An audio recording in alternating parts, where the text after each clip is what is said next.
மகாநதி சீரியல்ல விஜய் சீரியஸா போன்ல வேலை தேடிட்டு இருக்கிறப்போ ஒரு பாக்கத்துக்காக வந்த காவேரி, ஏங்க நீங்க ஏன் தேவையில்லாம வேலை எல்லாம் தேடிட்டு இருக்கீங்க? நீங்க ஒரு முதலாளி, விஜய் கன்ஸ்ட்ரக்ஷனோட ஓனர். நீங்க இன்னமும் ஒரு கம்பெனிக்கு முதலாளியா தான் ஆகணும். ஒருத்தர்கிட்ட கை கட்டிலாம் நீங்க வேலை செய்யக்கூடாது. உங்களை நான் அப்படிதான் கெத்தா பாத்திருக்கேன். இப்ப என்ன, ஒரு கம்பெனி ஆரம்பிக்கணும்னா பணம் தேவை, அவ்வளவுதானே? நானும் என்னோட கம்பெனிக்கு நான் ஆண்டர்பிரினர் தான். உங்களுக்கு ஃபண்ட்ஸ் எப்படியாச்சும் நான் அரேஞ்ச் பண்ணி தரேன். நீங்க ஒரு கம்பெனி ஆரம்பிங்கன்னு சொல்றாங்க.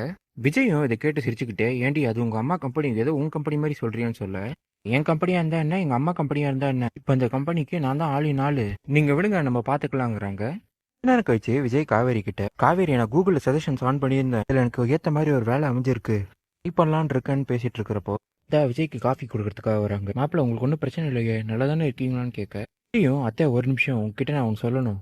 அப்பா அம்மாவா நான் உங்களை தான் பாக்குறேன். அதான் என்ன தாத்தா பாட்டி சித்தி எடுத்து வளர்த்துருந்தாலும் உங்ககிட்ட கிடைச்ச அன்பை விட உங்க அன்பு ஏதோ தனியா தெரியுதுன்னு சொல்றாரு. தம்பி, நீங்களும் எனக்கு ஒரு பையன் மாதிரி தான்.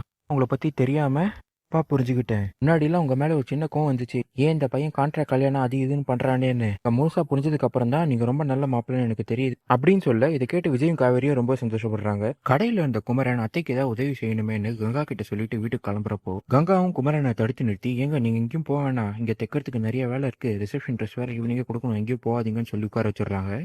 அந்த நேரம் பார்த்து சாரதா குமரனுக்கு ஃபோன் பண்ணி, தம்பி நீங்க வீட்டுக்கு வரும்போது கொஞ்சம் ஸ்வீட் மட்டும் வாங்கிட்டு வந்துருங்க தம்பின்னு சொல்ல, குமரனும் சரி அத்தங்கிறாரு.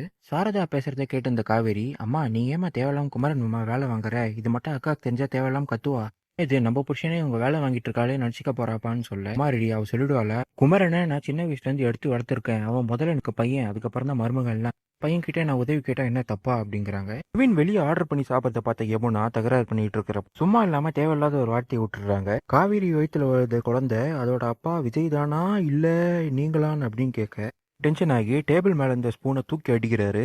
அந்த ஸ்பூன் யமுனோட தலையில பட்டு காயமாயிடுது. இந்த விஷயத்த பத்தி நம்ம யார்கிட்டயா சொல்லுமேன்னு கங்காவோட கடைக்கு கிளம்பி வந்துடுறாங்க. குமரனும் வாமா யமுனான்னு இருந்து கிளம்பி ஸ்வீட் வாங்குறதுக்காக போயிடுறாரு. அந்த யமுனா சும்மா இல்லாம கங்கா கிட்ட தேவையில்லாம காவேரி பத்தியும் நிவின் பத்தியும் தப்பு தப்பா பேசுறாங்க. காவேரிக்கு தான் அவர் புருஷன் கிடைச்சிட்டார்ல, இன்னமும் எதுக்கு நிவின் அந்த காவேரி பின்னாடியே சுத்துறான்னு தெரியல. காவேரி பத்தி பேசிட்டு இருக்க கங்காக்கும் காவேரி மேல இருக்கிற பொறாம குணம் வெளியே வருது.